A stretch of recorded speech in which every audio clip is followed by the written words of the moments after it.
Blood on white snow never lies. Tommy Johnson.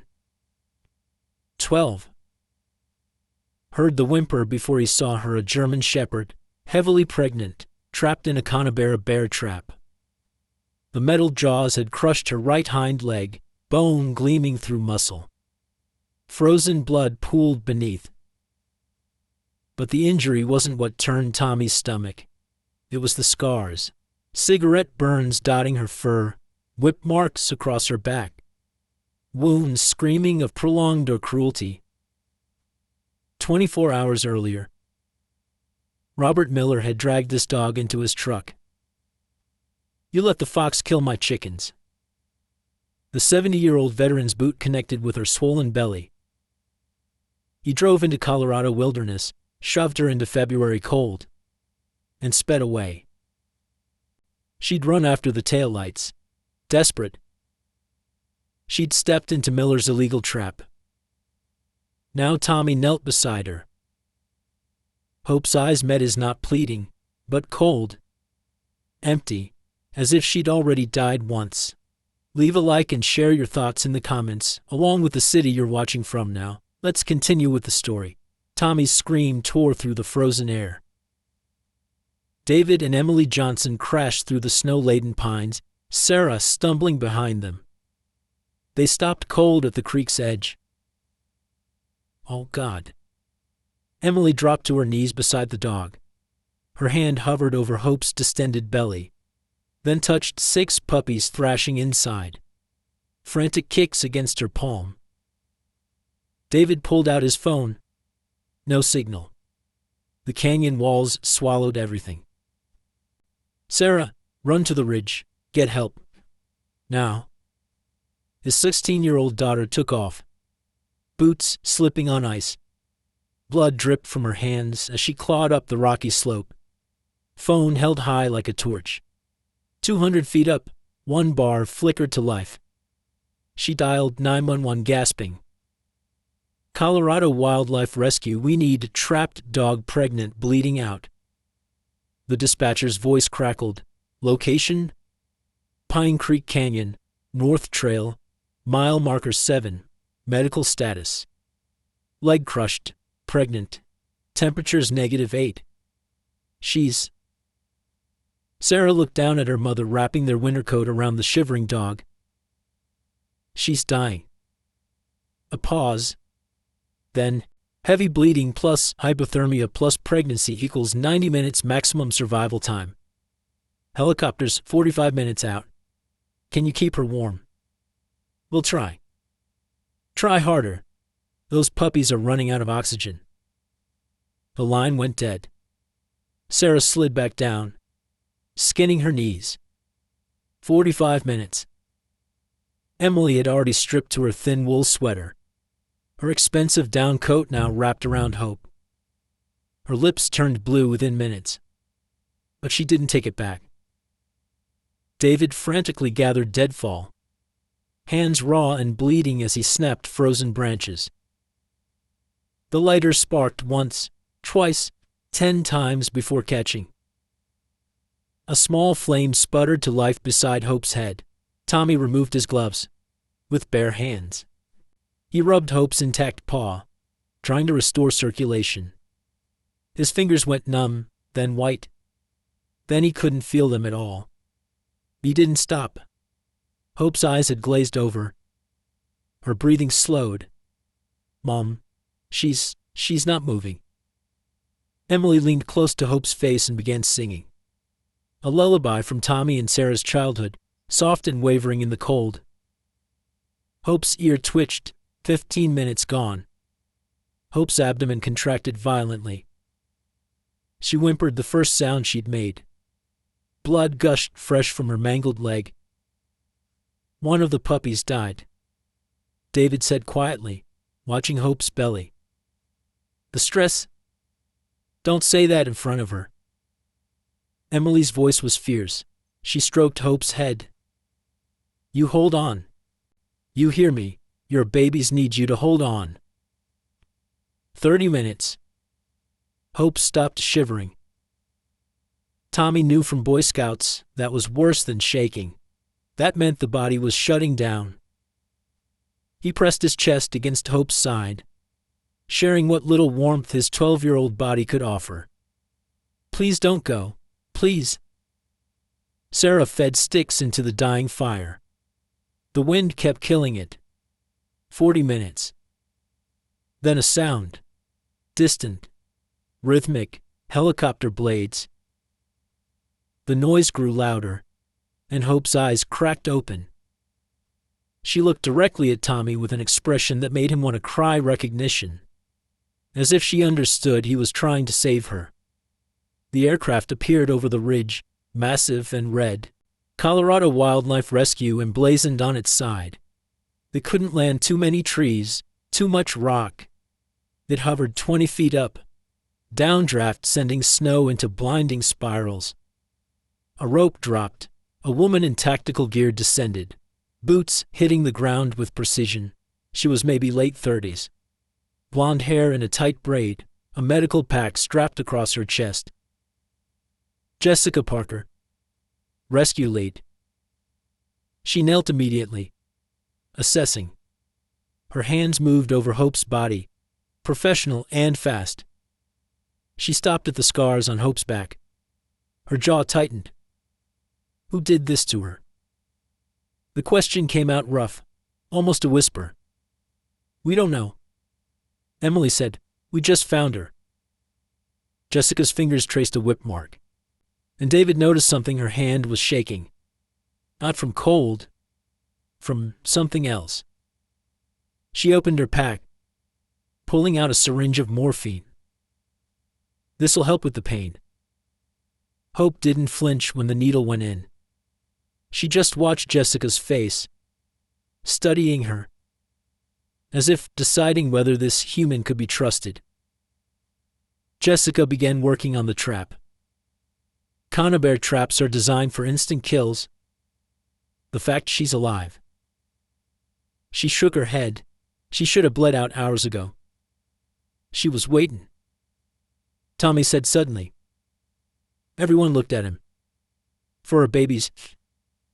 She was waiting to make sure they'd be okay first. Jessica's eyes met Hope's. Something passed between them, recognition. Maybe. Understanding. "I'm going to get you out," Jessica promised. "And then we're going to save your puppies." She positioned the trap release tool. On 3. 1. The metal jaws sprang open. Hope's leg was hamburger, shattered bone, severed tendons, muscle ground to paste. Jessica's face went pale. "We need to get her to Aspen Valley Emergency Vet. Now." She looked at her watch. She's got maybe 2 hours before septic shock kills her. And the puppy's gestational age looks like 58 days. One's already dead in utero. The others are in distress. She radioed the helicopter. "Patient secured. Critical condition. Alert, Dr. Martinez, we're coming in hot prep for emergency amputation and possible C-section." The radio crackled back. "Martinez says he needs a decision before he can prep. Save the mother or save the puppies. He can't guarantee both." Jessica looked at Emily. "You're going to have to choose. And you've got until we land." Emily's face drained of color. "How long is the flight?" 12 minutes. Hope's eyes found Emily's, and in them was something that broke her heart, a question. A plea. "What am I worth to you?" The helicopter touched down at Aspen Valley Emergency Vet Hospital with 8 minutes to spare.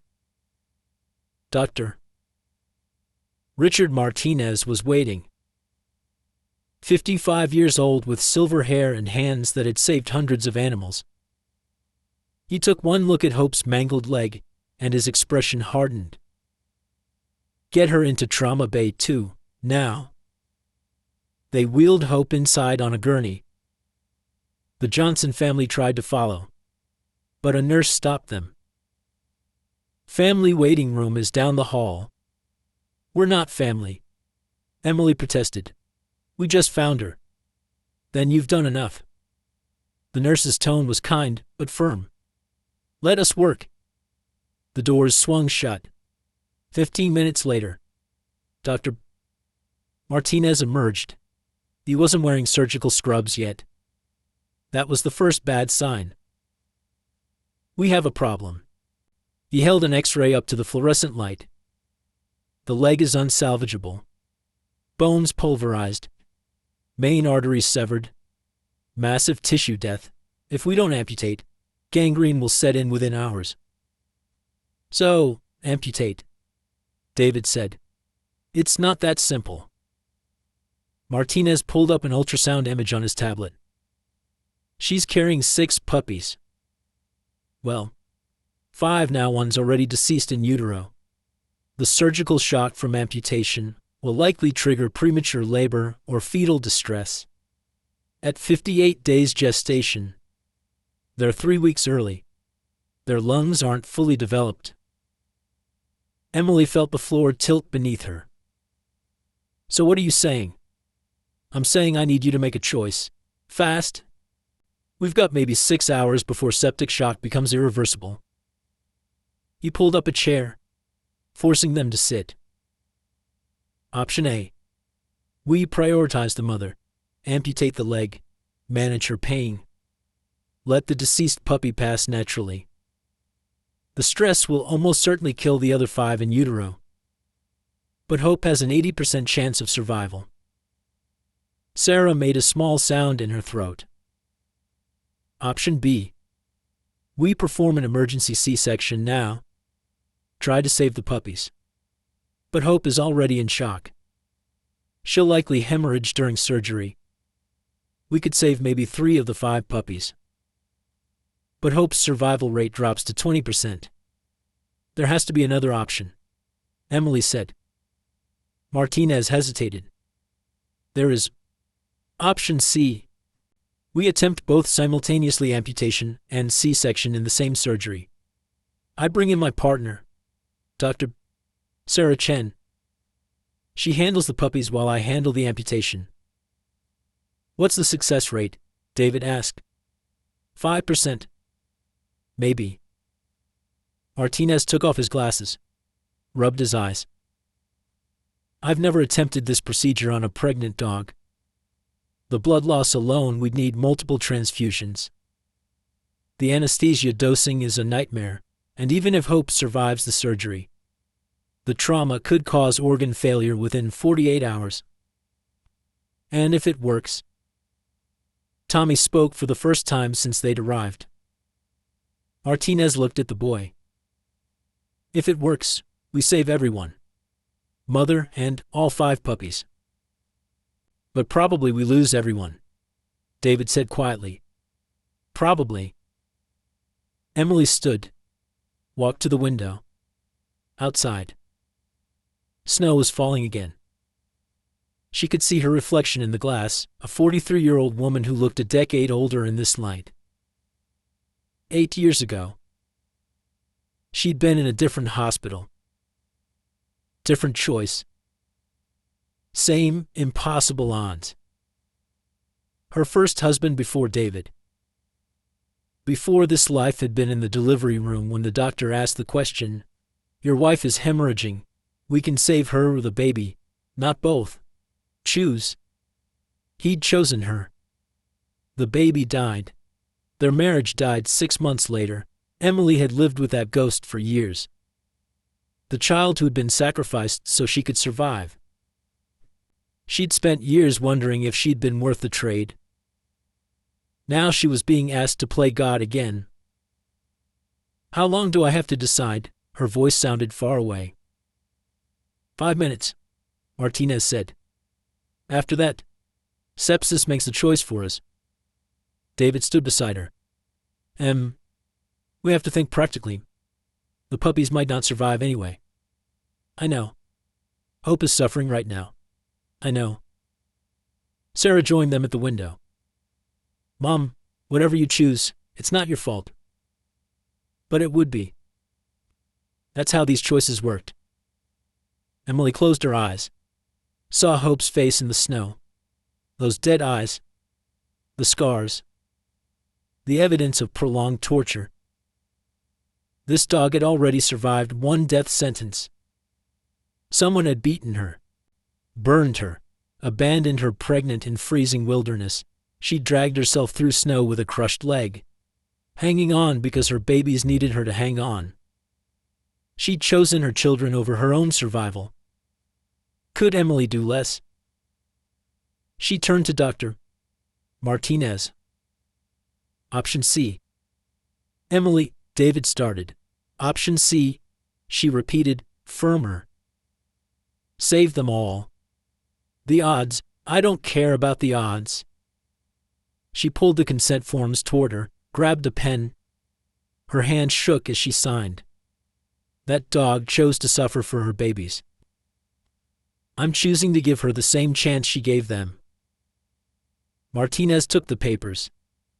He looked at her with something like respect. I'll do everything I can. I know you will. He disappeared through the double doors.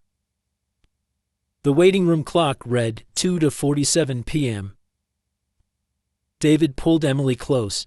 Sarah sat beside Tommy, who'd curled into a ball on the industrial carpet, clutching Emily's blood-stained winter coat, the one that still smelled like hope. 3 p.m. A nurse brought coffee. No one drank it. 4 p.m. The fluorescent lights flickered. Emily counted each flicker. 143. 5 p.m. David paced, 18 steps from door to window to door, over and over. 5:30. Sarah's phone buzzed. She ignored it. Then again. And again. Finally she looked. Texts from friends. OMG, are you okay? I saw the news. Is it true? What news? Emily asked. Sarah opened her browser. The top story made her stomach drop. Breaking: decorated veteran suspected in German Shepherd abuse case. Someone had leaked it. Hope's story was everywhere. 6 p.m.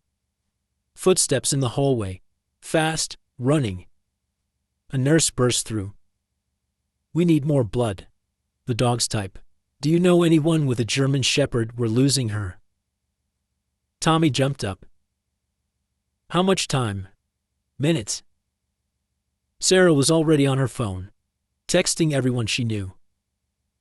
There's a German Shepherd rescued 20 miles from here. No time for 20 miles, the nurse said, and ran back through the doors. 6:15. The waiting room lights seemed to dim. Or maybe that was Emily's vision blurring. 6:45. The surgery light above the door was still red. Still in progress.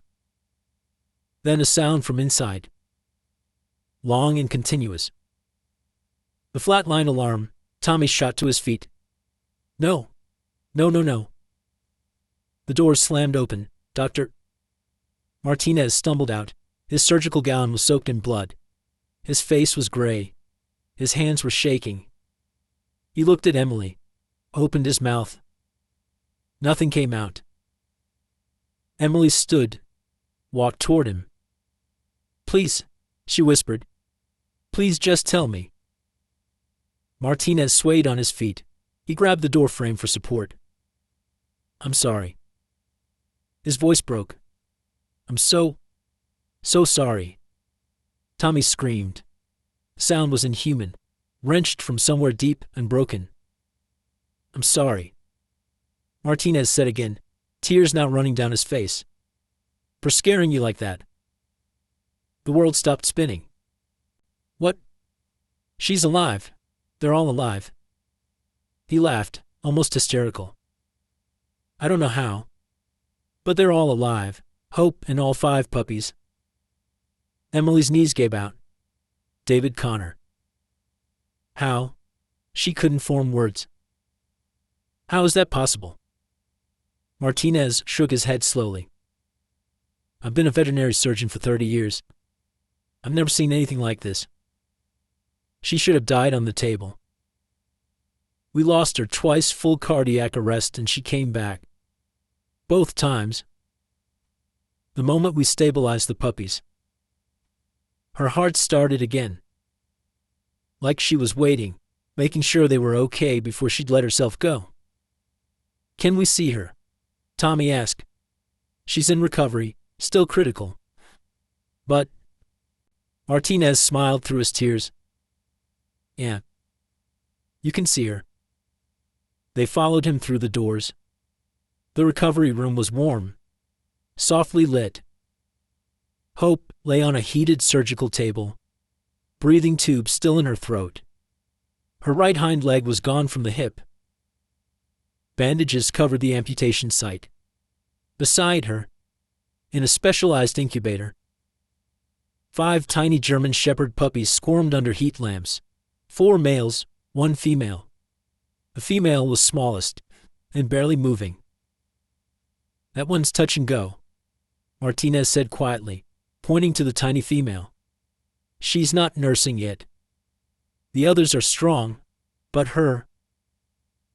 Tommy moved closer to the incubator, pressed his hand against the glass. Luna, he said. Her name is Luna. The puppy's ear twitched at the sound. Emily approached Hope's table. The dog's eyes were closed, but her chest rose and fell steadily. You did it, Emily whispered. You saved them. As if hearing her, Hope's eyes fluttered open, unfocused from the anesthesia, but aware. She looked at Emily, then at her puppies. Her tail barely wagged once. She knows they're safe, Martinez said. Animals always know. For the first time in 4 hours, Emily let herself breathe.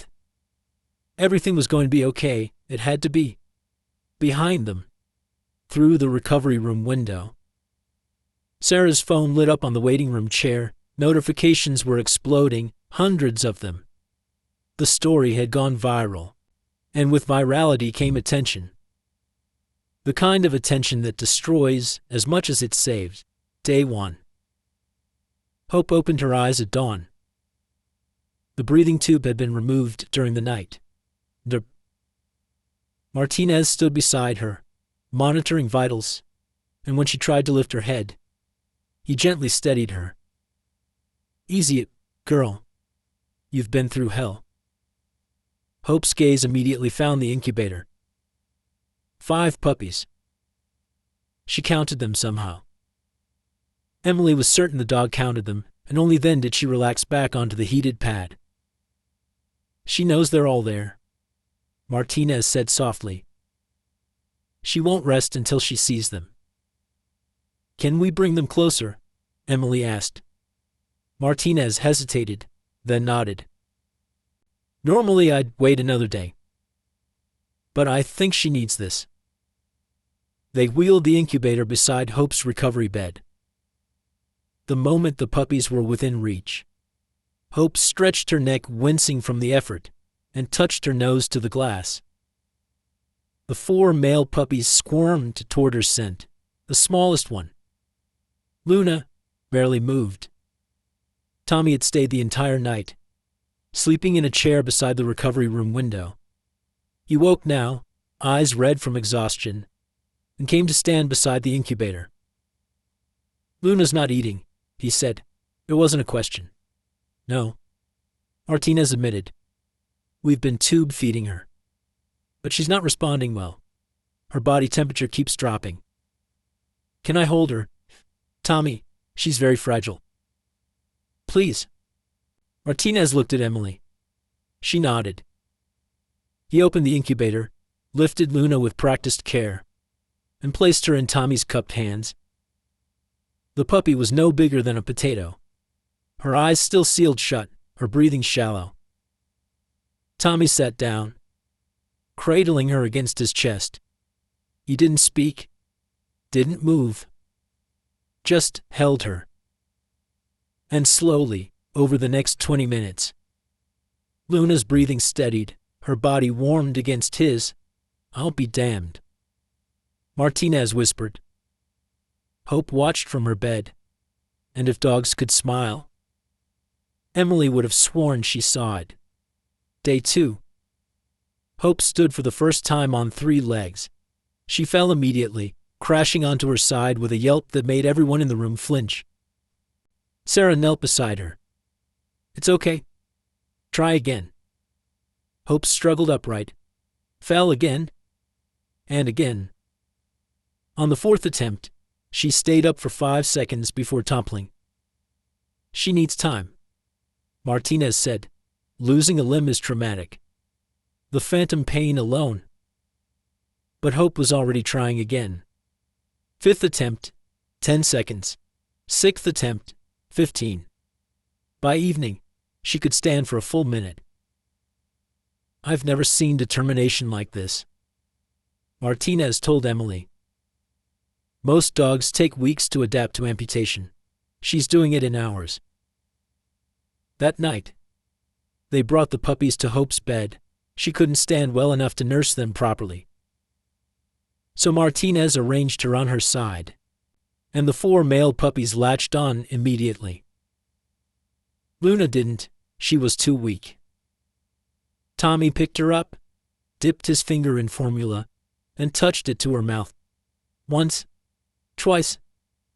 On the 3rd try, Luna's tiny tongue licked his finger. "That's it," Tommy whispered. "That's my girl." He stayed awake all night, feeding her every 2 hours. By morning, Luna had gained half an ounce. Day 3. The hospital was flooded with calls, media requests, donations. People wanted to help, to adopt the puppies, to meet Hope. Martinez had to hire security to keep reporters away. Jessica Parker arrived mid-morning, out of uniform. She carried coffee and pastries that no one had the appetite to eat. "How's she doing?" Jessica asked, looking through the recovery room window. "Better than she should be," Martinez said.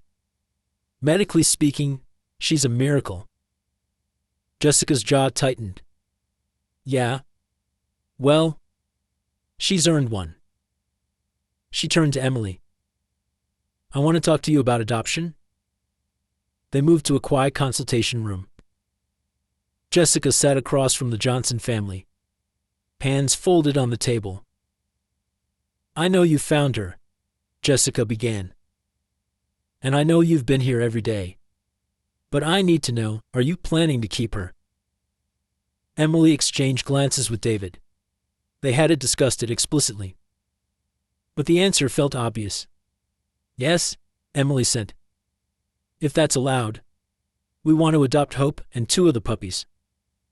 "2?" Jessica asked. Tommy spoke up. "Max and Luna. The biggest and the smallest." Jessica nodded slowly. "That leaves 3 puppies. We thought maybe you'd want one." Sarah offered. Something flickered across Jessica's face. Pain, maybe. Or memory. "I'll take 2. Jessica said quietly.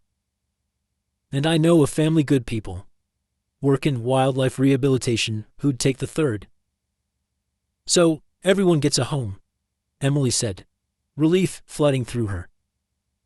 "Everyone gets a home," Jessica confirmed. She pulled out adoption paperwork. "I'll handle the processing. It'll take about a week to finalize, but as far as I'm concerned, Hope is yours." They signed the forms. It felt momentous and simple all at once. Jessica gathered the papers, then paused at the door. "Can I see her alone?" Emily nodded. Jessica entered the recovery room and closed the door behind her. Through the window, the Johnsons watched as she knelt beside Hope's bed. She didn't touch the dog at first, just looked at her. And when she finally reached out, her hand was shaking. Hope turned her head, studied Jessica with those intelligent brown eyes, and then gently licked her palm. Jessica's shoulders started to shake. She was crying. After a long moment, she stood, wiped her eyes, and exited without a word. Is she okay? Sarah asked. Old wounds, Martinez said cryptically. Everyone has them. That evening, after visiting hours ended, Jessica sat in her truck in the parking lot. She pulled out her phone and stared at the photo she'd taken earlier, the fabric scrap from Hope's collar. The one that read, Miller. She'd run the name through databases. Found him in under an hour. Robert Miller. 70 years old. Pine Valley Ranch. 15 miles from where Hope was found. Purple Heart recipient. Widower. Decorated veteran who tortured pregnant dogs. Jessica's thumb hovered over her contacts. She scrolled to Sheriff Tom Brady, Aspen County, started typing, found him. Need to talk. Evidence is solid. She stared at the message for a full minute, then deleted it. Typed something else instead, found the owner. Pine Valley Ranch. I'm handling it personally. Brady's response came immediately. Don't do anything stupid, Jess. Buy the book. Jessica didn't reply. She pulled out a second phone from her glove compartment, a burner, prepaid, untraceable. Opened the browser. Searched for Miller's address. Found photos of his property. His truck. His daily routine. She saved everything to a folder labeled Bella. Then she looked at the photo hanging from her rearview mirror. A German shepherd with kind eyes and a graying muzzle. Bella. Dead 5 years now. I couldn't save you. Jessica whispered to the photo. But I can save her. She started the engine and drove toward Pine Valley Ranch, in the hospital. Hope slept peacefully beside her puppies. Tommy dozed in his chair. Luna tucked inside his jacket for warmth. Emily held David's hand, watching her son with something like wonder. He'd barely spoken 3 words to anyone outside family for 3 years. Now he was singing lullabies to a puppy. She's healing him, Emily said softly. They're healing each other, David corrected. Everything felt perfect. Tomorrow, they'd bring Hope home. Start their new life. The miracle would continue. None of them noticed Sarah's phone lighting up in the corner. A news alert scrolling across the screen, viral video, anonymous source leaks security footage of alleged animal abuser, public demands arrest. Or the fact that Jessica Parker hadn't gone home. She was parked outside Robert Miller's ranch, watching the lights in his windows. Waiting, Jessica found Robert Miller on his front porch at dawn, a bottle of whiskey at his feet. He looked like he'd been there all night.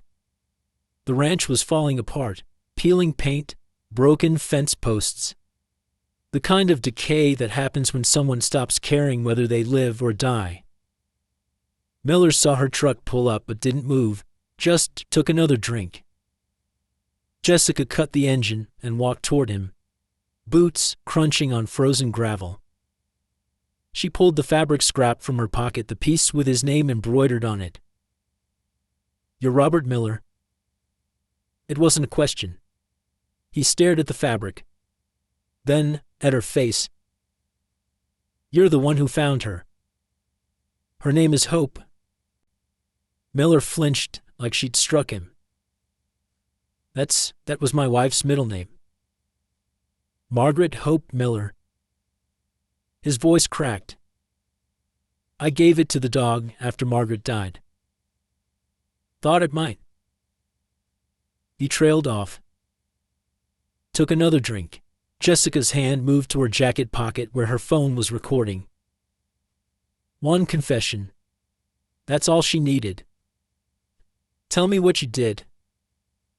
Miller set down the bottle. His hands were shaking. What do you want me to say? That I beat her, left her in the woods to die? I did. I did all of it.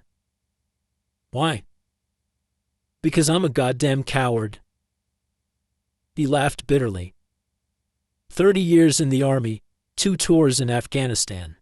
Purple Heart for taking shrapnel saving my unit. And I come home and become the kind of man who kicks a pregnant dog. That doesn't answer why. Miller stood, swayed slightly. You want the truth? Fine. My wife died 2 years ago. Cancer. I was holding her hand when she went. And the last thing she said was, "Take care of Hope." She meant the dog. Margaret loved that dog more than she loved me.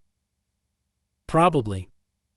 He walked to the porch railing, gripped it hard. I tried. I fed her, walked her.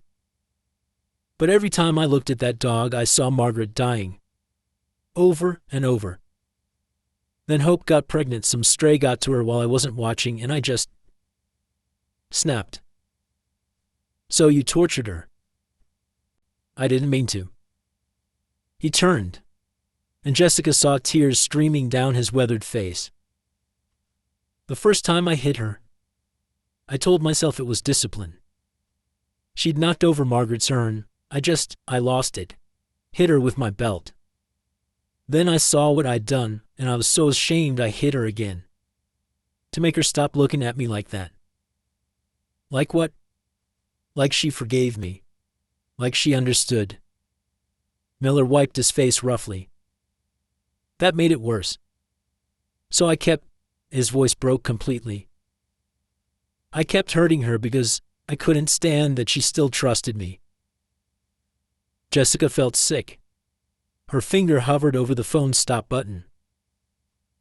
The night I left her in the woods, she was whimpering, pregnant and scared, and I just wanted her to stop reminding me of Margaret. I told myself I'd come back in the morning. Check the trap. But I didn't. I got drunk instead. And when I finally went looking 3 days later, she was gone. I thought she'd died. Part of me hoped she had, so I wouldn't have to face what I'd done. You set that Conibear trap. For bears. They'd been getting into my trash. I set it near the creek and forgot about it. You met her eyes. But yes, it's my fault, all of it. Every scar, every broken bone. That's on me. Jessica pulled out her phone, fingers tight around it. The recording had everything. Full confession. She could send it to Sheriff Brady right now. Miller would be arrested within the hour. But then he said something that stopped her cold. I know who you are. Officer Parker. She went still. What? I read about you in the papers 5 years ago. Your husband nearly beat you to death. Your dog Bella. Wasn't it saved your life? And your husband shot her for it. Jessica's blood turned to ice. How do you? Because I was him. Miller's voice dropped to a whisper. Not your husband. But I know what it's like to hurt something you love, because you're too broken to stop yourself. I know what it's like to wake up and realize you've become the monster. Don't you dare compare. The difference between me and your ex-husband, Miller interrupted, is that I didn't kill Hope. You saved her before I could. But we're the same. Officer Parker. We're both men who destroyed innocent things because we were in pain. Jessica's hand shook. The phone almost slipped from her grip. My ex-husband never felt remorse, she said quietly. You know how I know, because he came to the hospital after Bella died, looked me in the eye and said she deserved it. That I deserved it. That if I left him, he'd find me and finish the job. And did you leave him? Yes. Then you're braver than me. Because I never left my shame. I just fed it whiskey and let it turn me into this. Miller gestured at himself, at his ruined ranch, at the life he'd let collapse. So go ahead. Arrest me. God knows I deserve it. Jessica looked at the phone in her hand. at the recording that would put Miller away. She thought of Bella, of how she'd failed to save her. She thought of Hope, of how she'd succeeded this time. And she thought of the question that had haunted her for 5 years, if her ex-husband had shown remorse. Real remorse. Would she have found a way to forgive him? She'd never know, because he hadn't. But Miller had. "I'm not going to arrest you," Jessica said slowly. Miller's eyes widened. "What? You're going to do something else. You're going to come to the hospital. You're going to look Hope in the eye. And you're going to apologize. Let her decide if you deserve forgiveness. And if she doesn't forgive me, then you turn yourself in. Face the consequences like a man instead of a drunk coward hiding on a dying ranch."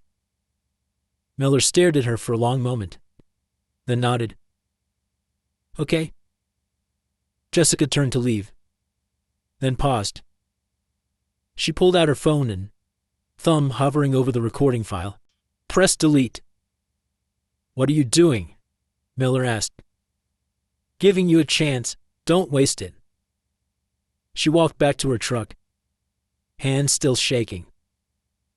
She didn't see the man watching from behind the barn. Marcus Webb, Miller's neighbor, phone in hand, recording everything. She didn't see Webb's smile as he uploaded the video to a burner email account with the subject line, "Rescue Dog's Abuser Caught on Tape. Officer Covers It Up." She didn't know that within 3 hours, the video would be on every social media platform, or that by nightfall, her career would be over. Jessica drove away from Pine Valley Ranch believing she'd done the right thing, believing that mercy was stronger than justice, believing that giving a broken man a chance at redemption was worth the risk. She had no idea she'd just destroyed everything. Her phone rang as she pulled onto the highway. Sheriff Brady's name flashed on the screen. She answered. "Hey Tom, Tell me you didn't do what I think you did." His voice was ice. "What are you talking about?" "Turn on the news, Jessica, right now." She pulled over, opened her phone's browser, and saw the headline, "Breaking Rescue Officer Lets Animal Abuser Walk Free, Caught on Video." The video was everywhere. Miller's confession, her decision not to arrest him, the deleted recording. But the footage had been edited, cut, manipulated to make it look like she was protecting Miller, like they were old friends, like she was corrupt. The comment section was a nightmare. "Fire her immediately. She's as bad as the abuser. How much did he pay her? This is why people don't trust cops." Jessica's phone exploded with notifications, hundreds per minute, thousands. Brady's voice came through the speaker. "Get to my office, now. Internal Affairs is already on their way." The line went dead. Jessica sat in her truck on the side of the road, watching her life unravel in real time. She'd saved Hope's life. She'd given Miller a chance at redemption. And somehow, that had made her the villain. Her phone buzzed again. An email from Aspen Wildlife Rescue, effective immediately. "Officer Parker is suspended pending investigation into ethical violations. All scheduled rescues have been reassigned." Then, another email. "From the hospital, Hope and her puppies are ready for discharge. The Johnson family will be taking custody tomorrow." Jessica should have felt relief. Hope was safe. The puppies were healthy. Everything had worked out. Instead, she felt the walls closing in. She'd lost Bella to violence. Now she was losing everything else to mercy. Sheriff Brady's office was cold. Fluorescent lights hummed overhead as Jessica sat across from Internal Affairs investigators. Two stone-faced men in suits, who looked at her like she'd committed murder. "Let me get this straight," the senior investigator said, flipping through his notes. "You had a full confession from Robert Miller, on tape, and you deleted it." "I was giving him a chance to." "To what? To flee, to destroy evidence, Officer Parker. You obstructed justice." "I was trying to." "You were trying to play God." The investigator leaned forward. "That's not your job. Your job is to enforce the law, which you failed to do." Brady sat in the corner, arms crossed, saying nothing. His silence hurt worse than the accusation. "Officer Parker, you're terminated effective immediately. Badge and weapon. Now." Jessica's hands shook as she unclipped her badge. 5 years with wildlife rescue. Hundreds of animals saved. It all came down to this moment, sliding a piece of metal across a desk. "You can appeal," the investigator added, standing. "But with video evidence of you letting a confessed abuser walk free, I wouldn't waste your time." They left. Jessica sat alone with Brady. "Tom, I was trying to do the right thing." "The right thing was to arrest him, Jess. Jesus Christ. What were you thinking?" Brady finally looked at her, and she saw disappointment in his eyes. That was worse than anger. "You're one of the best officers I've ever worked with, and you threw it all away for what?" A guilty old man sob story. "You didn't hear him. The remorse was real." "I don't care if he cried blood, Jessica. He tortured a pregnant dog and you let him walk." Brady stood, opened the door for her. "Clean out your locker. Don't come back." Jessica drove home in a daze. Her phone wouldn't stop buzzing. Death threats, hundreds of them. "Hope someone tortures your dog. See how you like it. You deserve what your husband did to you. Kill yourself, pig." She pulled into her driveway and stopped cold. Spray paint covered her garage door, animal abuser defender. Her mailbox had been smashed. Her flower beds trampled. Someone had thrown eggs at her windows. She sat in her truck, staring at the vandalism, and felt nothing. Just emptiness. Her phone rang. Unknown number. She almost didn't answer. "Officer Parker," a woman's voice, shaken. "This is Emily Johnson. We need to talk. Something's happened." That same morning, Robert Miller turned himself into Aspen County Sheriff's Department.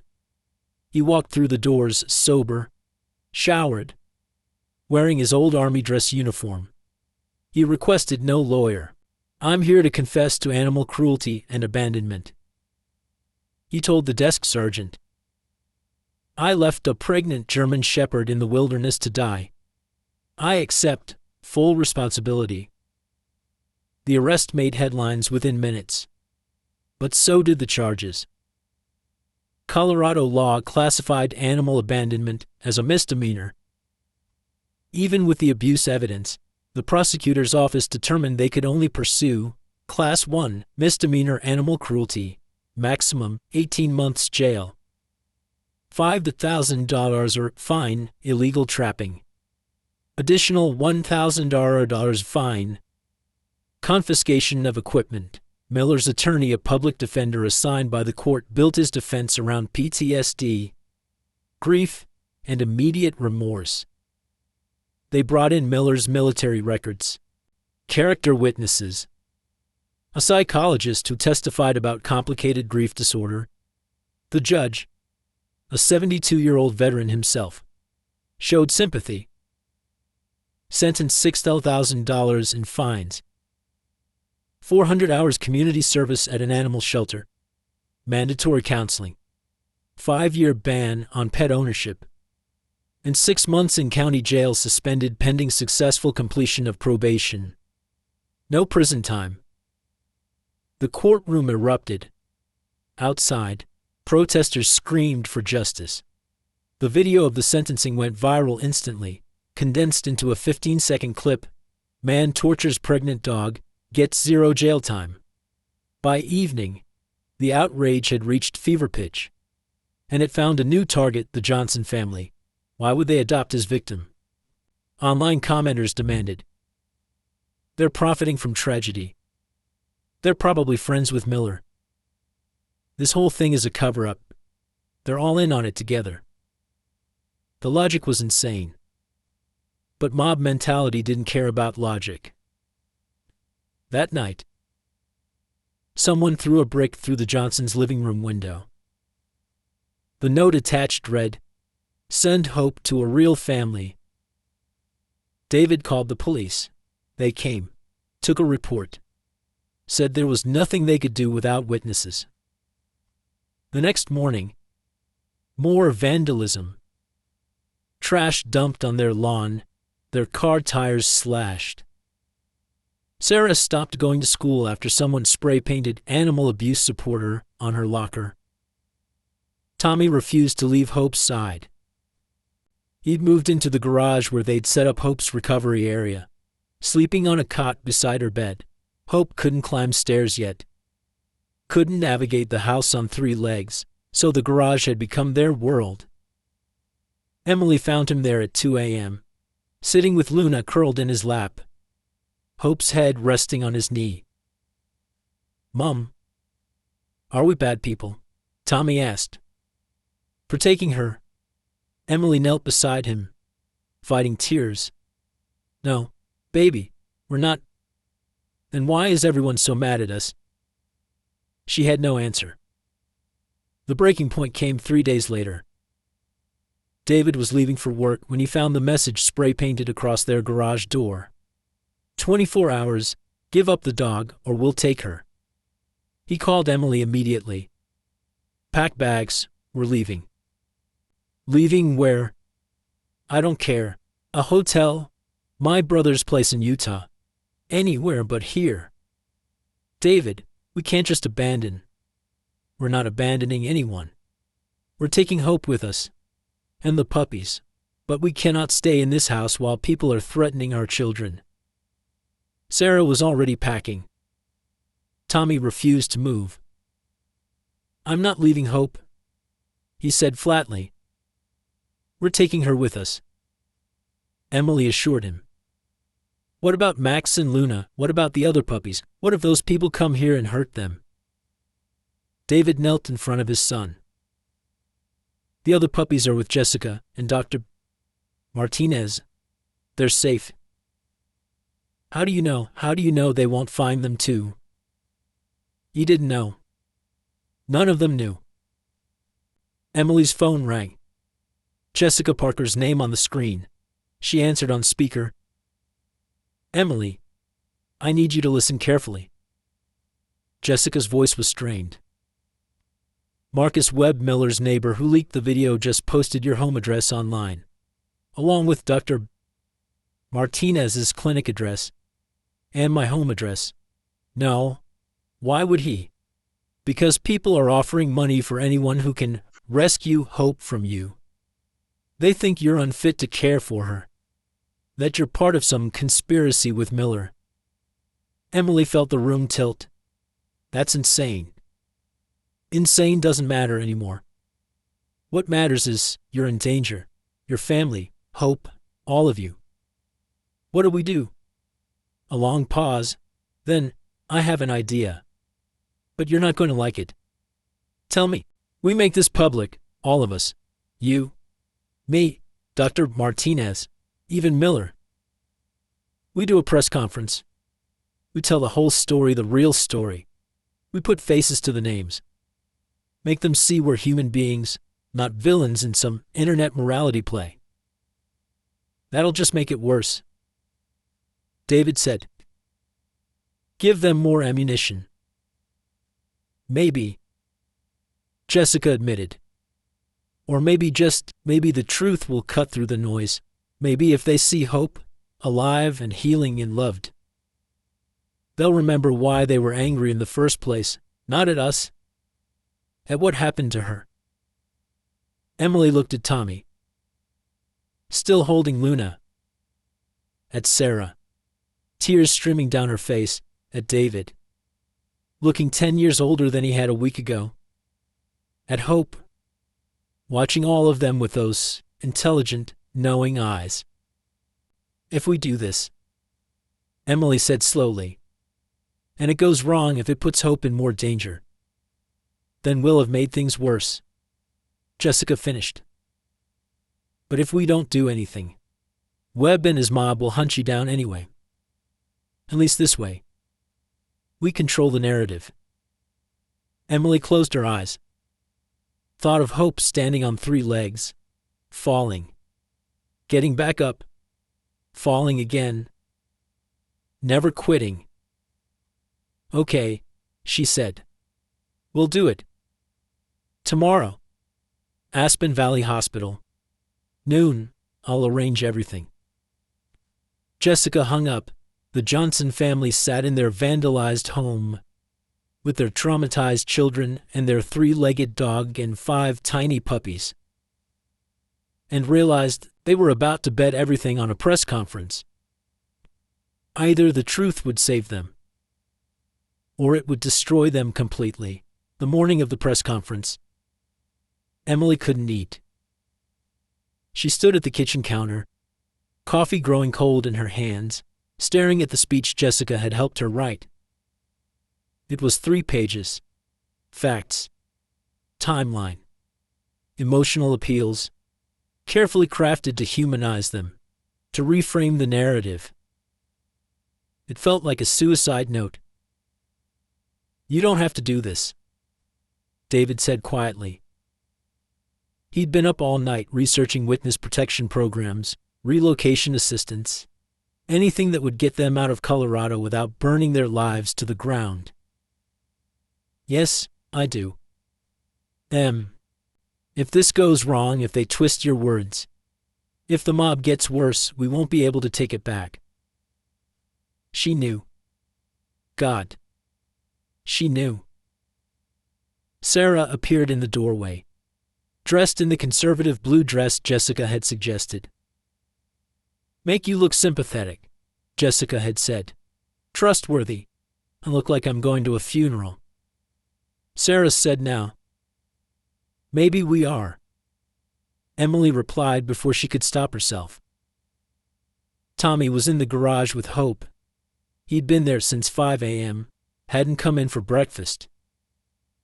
Emily found him sitting cross-legged on the floor, all 5 puppies arranged in a circle around him. Hope lay beside him, her head in his lap. Tommy, we need to get ready. I don't want to go. His voice was small, younger than 12. What if they try to take her?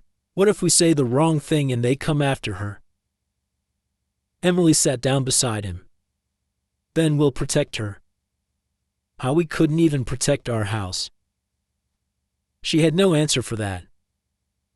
Hope lifted her head, looked at Emily with those deep brown eyes, and did something she'd never done before. She placed her paw on Emily's knee. The gesture was so deliberate, so human, that Emily caught her breath. She trusts you, Tommy whispered. After everything people did to her, she still trusts you. That means something, doesn't it? Emily looked at Hope, at her scars, her missing leg, her swollen belly that had carried 5 lives through unimaginable trauma. This dog had every reason to hate humans, to fear them, to give up. But she hadn't. Yeah, Emily said, voice breaking. It means everything. At 10 a.m., Jessica arrived with Dr. Martinez. They looked as exhausted as Emily felt. The press is already setting up, Jessica said. Local news, national outlets, at least 50 reporters. This is going to be big. That's what we want, right? David asked. That's what we need, Jessica corrected. Want has nothing to do with it. Dr. Martinez pulled Emily aside. I need to tell you something. Robert Miller called me this morning. Emily's stomach dropped. What did he say? He wants to be part of the press conference. He wants to stand beside you and publicly apologize to Hope. To all of you. Absolutely not, David said immediately. That man is the reason we're in this mess. He's also the only one who can end it. Martinez interrupted. Think about it. Right now, the mob sees you as enablers. They see Jessica as corrupt.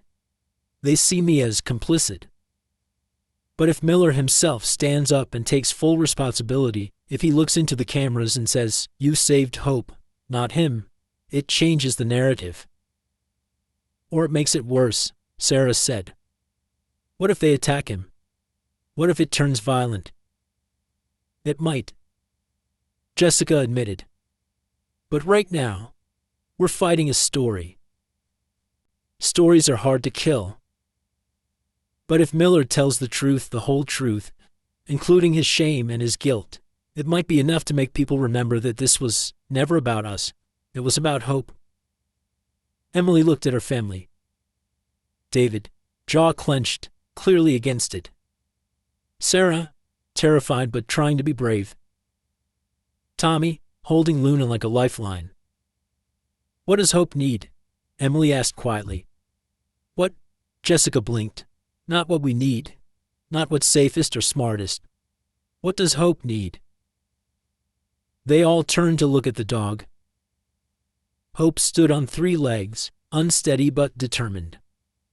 Watching them with that same calm intelligence she'd shown from the beginning. She needs closure, Tommy said suddenly. Everyone looked at him. She needs to see him apologize. She needs to know she's safe now, that he can't hurt her again. Tommy, she's a dog. David started. She knows, Dad. Tommy's voice was fierce. She knows everything. Look at her. She's been waiting. Emily looked. And damn if Tommy wasn't right. There was something expectant in Hope's posture, something unfinished. Call Miller, Emily said to Martinez. Tell him to be here at 11:30, but he faces Hope first, before any cameras, just him and her. If she can't be in the same room with him, the answer is no. Martinez nodded and stepped outside to make the call. Jessica pulled out her notes. Okay. If we're doing this, we're doing it right, Emily. You speak first. Keep it simple who you are, how you found Hope, why you're here. Then I explain my decisions as a rescue officer, take responsibility for any mistakes. Then Martinez discusses Hope's medical condition, her recovery. And finally, Miller. What if he breaks down? Sarah asked. What if he can't get through it? Then we all look more human, Jessica said, which is the point. At 11:15, a pickup truck pulled into the hospital parking lot. Robert Miller climbed out, wearing a simple shirt and jeans, no uniform this time. He looked smaller somehow, older. He walked toward the building where they waited, and Emily saw his hands shaking. Dr. Martinez met him at the door. She's in the recovery room. Are you ready? Miller took a breath. No, but I'm doing it anyway. They led him inside. The Johnson family stayed in the hallway, watching through the window. Hope was lying on her bed. When Miller appeared in the doorway, she went rigid, her ears flattened. A low growl started in her chest. Miller stopped 5 feet away.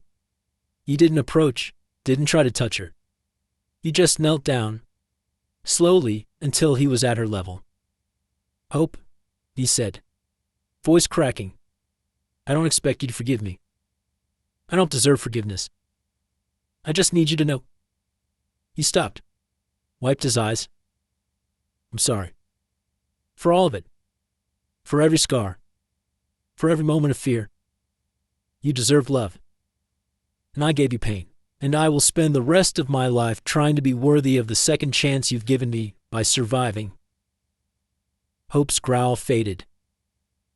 She watched him with those intelligent eyes, assessing.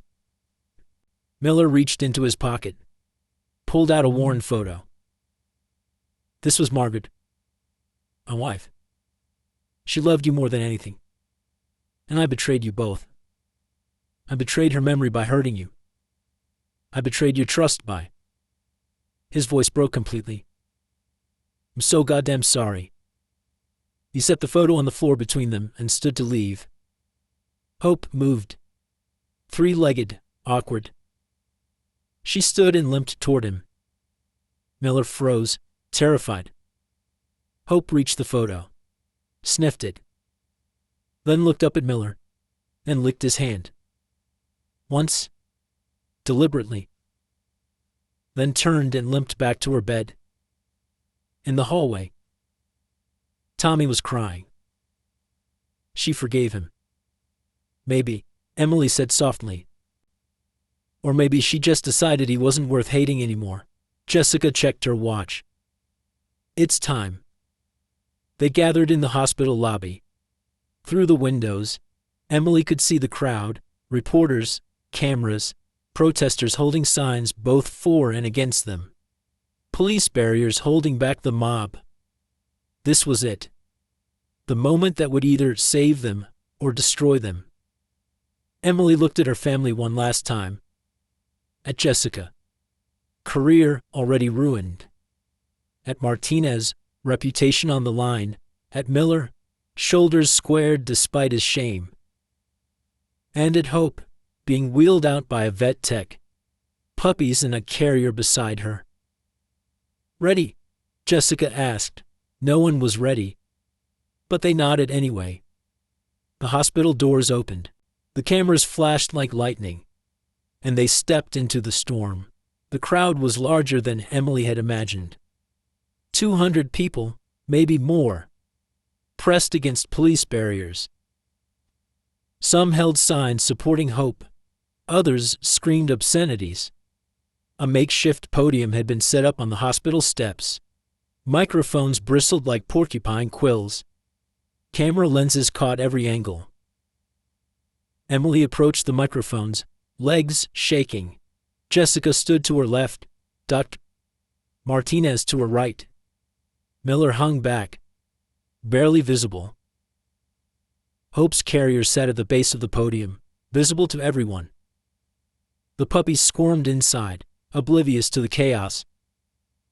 Emily cleared her throat. The crowd noise didn't diminish.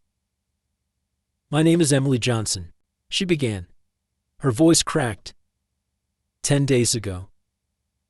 My son found a dog dying in the snow. Someone shouted, "You're protecting her abuser." Police moved toward the heckler. Emily raised her hand. Please, let me finish. The crowd settled into hostile silence. We didn't know who she belonged to. We didn't know what had happened to her. We just knew she was dying, and she was pregnant. And she needed help. Emily's voice strengthened. My family has been threatened. Our home vandalized. My children terrified. But we're not here to ask for your sympathy. She looked down at Hope. We're here for her. Because she deserves to have her story told. The real story. Not the one you've been fed online. The real story is you're letting a monster walk free. Another voice from the crowd. Emily nodded. You're right to be angry. I'm angry too. What happened to Hope is unforgivable. But being angry at the wrong people won't heal her. It won't prevent the next dog from being abused. It just makes more victims. She stepped back. Jessica moved to the microphones. My name is Jessica Parker. I'm the rescue officer who was fired for not arresting Robert Miller immediately. Her voice was steady, professional. I made a choice that day. I chose to believe in redemption over retribution. Some of you think that makes me corrupt. Maybe you're right. Murmurs rippled through the crowd. But I'll tell you what I saw when I looked at Hope. I saw my own dog, Bella, who died saving my life from my abusive ex-husband. I saw a chance to break a cycle of violence instead of perpetuating it. You saw a payoff. Someone screamed. How much did Miller give you? Jessica's composure cracked for a second. Then, nothing. He gave me nothing except a chance to prove that mercy is stronger than revenge. And maybe I was wrong. Maybe I deserve to be fired. But Hope is alive. Her puppies are alive. And if losing my career is the price for that, I'll pay it gladly. She stepped back, eyes glistening. Dr. Martinez approached the microphones next. I'm Richard Martinez, the veterinarian who performed Hope's surgery. I'm here to tell you about miracles. He pulled up photos on a tablet, projected onto a screen behind him. Hope on the operating table. Her mangled leg. The 6 puppies in utero 1 clearly deceased. This dog survived catastrophic trauma, amputation, emergency C-section, massive blood loss. Her survival rate was 5%, but she lived. Do you want to know why? The crowd had gone quiet, watching the images. Because she refused to die before her puppies were safe. We lost her twice on that table, full cardiac arrest, and both times, the moment we stabilized the puppies, her heart started again. I've been a surgeon for 30 years, and I have never seen determination like that. He looked at Hope's carrier. This dog is a fighter. She survived the worst humans can do. And now you're making her survival about your anger, about your need for vengeance. But Hope doesn't need your vengeance. She needs safety, love, peace. And that's what the Johnsons are giving her. Martinez stepped back. Miller came forward. The crowd erupted, boos, shouts. Someone threw a plastic water bottle that bounced off the podium. Police tightened their line. Miller stood at the microphones, visibly trembling. For a long moment, he couldn't speak. Then, my name is Robert Miller, and I am the man who did this to Hope. The crowd surged forward. Officers pushed back. I beat her, burned her, starved her. And when she became pregnant, I threw her away like trash. I am guilty of everything you think I am. Then why aren't you in jail? Someone screamed. Because our legal system determined that what I did, horrible as it was, constitutes a misdemeanor under Colorado law. But make no mistake, I deserve worse. I deserve your hatred. I deserve to lose everything. His voice broke. But the Johnsons don't. Jessica Parker doesn't. Dr. Martinez doesn't. They are heroes. They saved a life I tried to destroy. This is bullshit. A man in the front row, Emily recognized him from the photos. Marcus Webb, Miller's neighbor, the one who'd leaked the video. Webb ducked under the police barrier. You people are being conned. This whole thing is staged. Miller probably hurt that dog on purpose so his friends could play savior. That's insane, Jessica said. Is it? Webb pulled out his phone, held it up. I've got evidence. Photos of Miller and Martinez together. From 6 months ago. They know each other. Martinez went pale. We served together in the army 20 years ago. We haven't spoken since. Lies. Webb was getting closer to the podium. This whole thing is a setup. The dog is probably not even the same dog. The crowd's energy shifted. Doubt crept into their expressions. Emily felt everything slipping away. Then Tommy stepped forward. "Stop lying about Hope." His voice was quiet, but the microphone caught it. The crowd went silent, startled by the child. Tommy knelt beside Hope's carrier, opened it carefully. Hope limped out on 3 legs, puppies tumbling after her. "This is Hope," Tommy said, louder now. "These are her scars." He gently moved her fur, showing the burns, the whip marks. Cameras zoomed in. "These are her babies. Max, Luna." And the 3 others wobbled on puppy legs, nursing at their mother.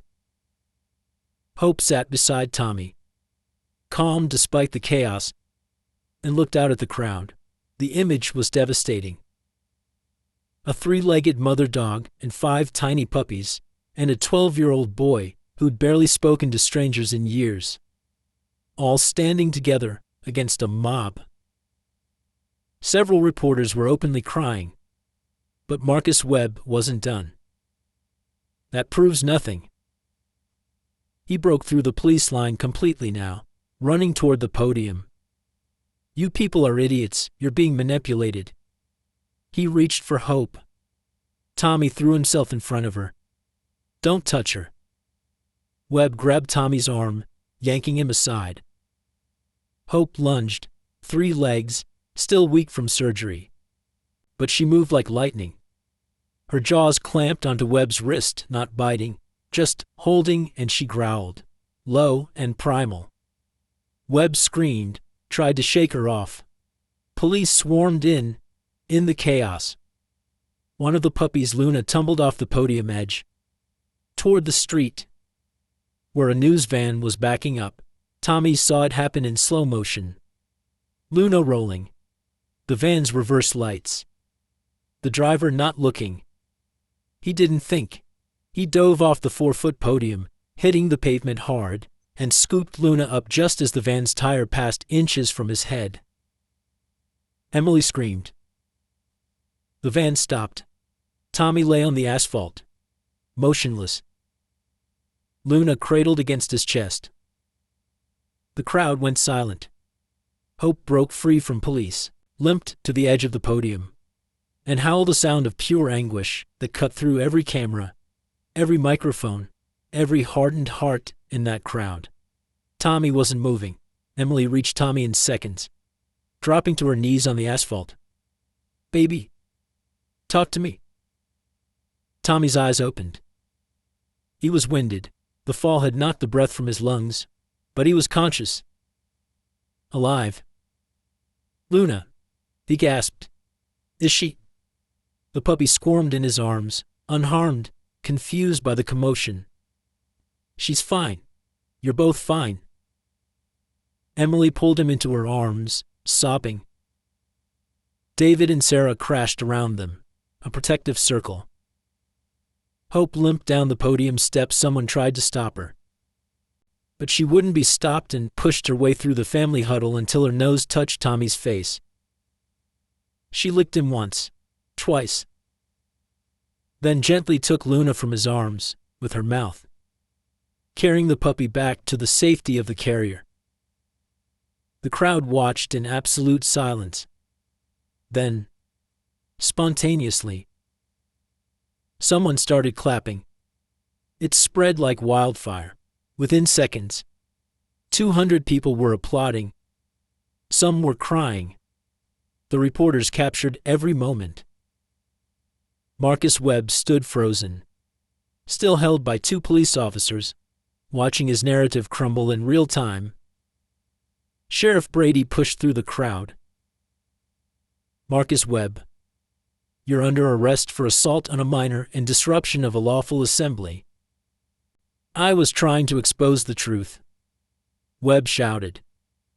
"You were trying to create a truth that didn't exist," Brady said, snapping handcuffs on. "Turns out those photos you claimed showed Martinez and Miller conspiring. We ran them through metadata analysis. They were taken at a military reunion 15 years ago. You knew that. You cropped out the context and lied." I was protecting that dog. You were protecting your property dispute with Miller. This was never about Hope. It was about revenge. As officers led Webb away, he was still screaming, "You're all blind, they're manipulating you." But no one was listening anymore. A woman in the front row 50s, wearing a Justice for Hope t-shirt, stepped forward tentatively. Can I see her, Hope?" Emily looked at Jessica, who nodded. "Yes," slowly. "And she gets to decide if she wants to be touched." The woman approached the carrier. Hope watched her carefully. The woman knelt, extended her hand. Let Hope sniff it. "I'm sorry," the woman whispered. "I was angry at the wrong people. I just wanted someone to pay for what happened to you." Hope considered her for a long moment, then licked her hand. The woman broke down crying. One by one, others approached. Not everyone, some left. Still unconvinced, still angry. But enough to shift the energy from mob to vigil. They didn't just want to see Hope, they wanted to apologize. To the Johnsons. To Jessica. To Martinez. "I tweeted that you should lose your kids," one man admitted to Emily, ashamed. "I didn't think, I just saw the headlines, and I assumed." "We all assume," Emily said quietly. "That's the problem." A reporter from a national network approached Jessica. "Officer Parker, in light of what we've witnessed today, Tommy Johnson risking his life to save Hope's puppy. Hope protecting Tommy, do you regret your decision to give Robert Miller a chance at redemption?" Jessica looked at Miller, still standing awkwardly at the edge of the podium. "No," she said firmly. "Because that decision led to this moment. If I'd arrested him immediately, we wouldn't be here. You wouldn't have seen Tommy and Hope's bond. You wouldn't have heard the real story. Sometimes justice isn't about punishment. It's about transformation." But Miller got away with a misdemeanor. Miller will spend the rest of his life working at animal shelters, facing what he did every single day. He'll never own a pet again. He'll be known forever as the man who hurt Hope. That's not getting away with anything. That's a different kind of sentence. Miller stepped forward, voice hoarse. "I asked the court if I could donate my military pension to animal rescue organizations. They approved it. Every cent I get for the rest of my life goes to helping animals. It won't fix what I did, but it's what Margaret would have wanted." He looked at Hope one last time. "Thank you for being stronger than I was." Then he turned and walked away, through the crowd that parted silently for him. He got into his truck and drove off. Emily never saw him again. 3 weeks later, the Johnson family brought Hope home. The media circus had moved on to the next outrage. The death threats stopped. The vandalism ended. Life, slowly, painfully, started to feel normal again. Hope adapted to 3 legs faster than anyone expected.